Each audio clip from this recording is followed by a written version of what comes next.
Di awal tahun 2021 ini kita melihat beberapa indikator ekonomi sudah berada di level yang cukup solid.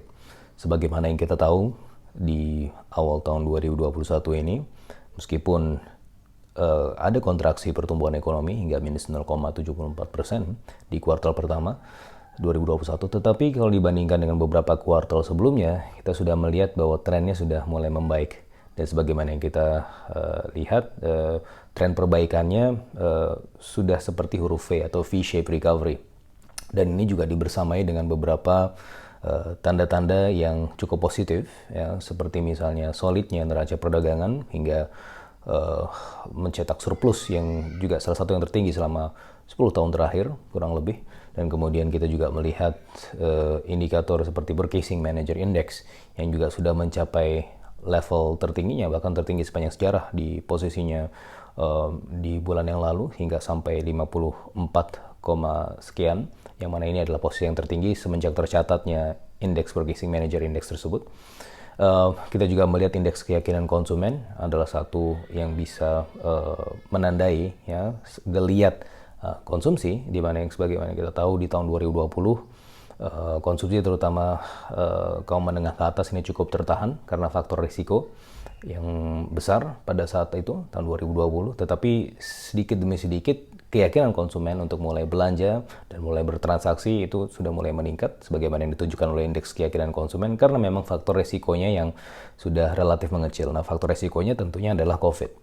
Dan ketika kita melihat COVID di tahun 2021 ini sudah mulai baik, ya, dengan beberapa intervensi kesehatan seperti misalnya pembatasan yang juga sudah mulai menuai hasil, dan juga kita lihat kemarin mudik juga dibatasi dan bahkan dilarang, dan ini juga cukup baik meskipun tentunya ada kebocoran di beberapa titik, tapi ini jauh lebih baik ketimbang tidak dilarang sama sekali. Dan juga keberhasilan vaksin, ya, meskipun tentunya ini masih banyak PR, tapi di wilayah regional ASEAN kita merupakan salah satu yang paling terdepan, ya, dalam konteks vaksinasi terkait dengan dibandingkan dengan populasinya. Meskipun demikian, tentu sebagaimana saya sampaikan tadi, banyak PR-nya dan kita perlu berselancar dengan momentum, dan salah satu strategi untuk berselancar dengan momentum tersebut untuk kemudian memperbaiki dari sisi persepsi resiko adalah, ya, dengan memperbanyak aktor untuk melakukan vaksinasi tersebut, ya. Salah satunya sebagaimana yang kita tahu, kita sudah melihat ada bentuk vaksinasi gotong royong, bentuk keterlibatan swasta terkait dengan vaksinasi ini.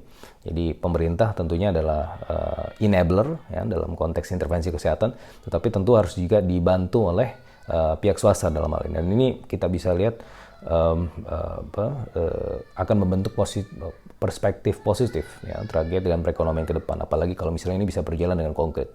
Sebagaimana yang kita tahu, di Amerika Serikat sendiri keterlibatan dari sektor swasta dalam vaksinasi ini juga cukup signifikan, sehingga kita melihat Amerika Serikat meskipun merupakan salah satu yang terburuk dalam konteks infeksi, ya, dibandingkan dengan negara-negara lain di dunia, tetapi mereka termasuk yang sekarang lebih percaya diri untuk bangkit, gitu, ya, karena memang keberhasilan vaksinasinya. Bahkan Joe Biden sudah mulai melus peraturan terkait dengan penggunaan masker karena memang vaksinasi yang sudah berjalan dengan baik.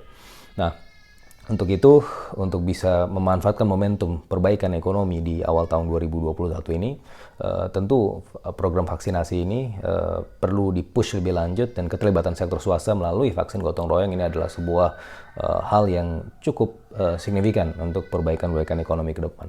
Dan tentunya kita juga berharap ke depan swasta bisa jauh lebih berperan lagi, ya, juga bisa melakukan pengadaan vaksin, bisa melakukan impor vaksin. Ya, memang sekarang ini kuncinya masih ada di pemerintah, ya, masih satu pintu, tetapi mudah-mudahan ke depan bisa ada semacam multi channel di mana dalam hal ini sektor swasta bisa berperan lebih aktif dalam hal pengadaan dan juga dalam sisi proses produksi. Dan saya rasa ini suatu hal yang menarik untuk dinantikan, ya. Bagaimana prospek pertumbuhan ekonomi ke depan adalah sangat tergantung pada kolaborasi antara sektor swasta dan juga pemerintah.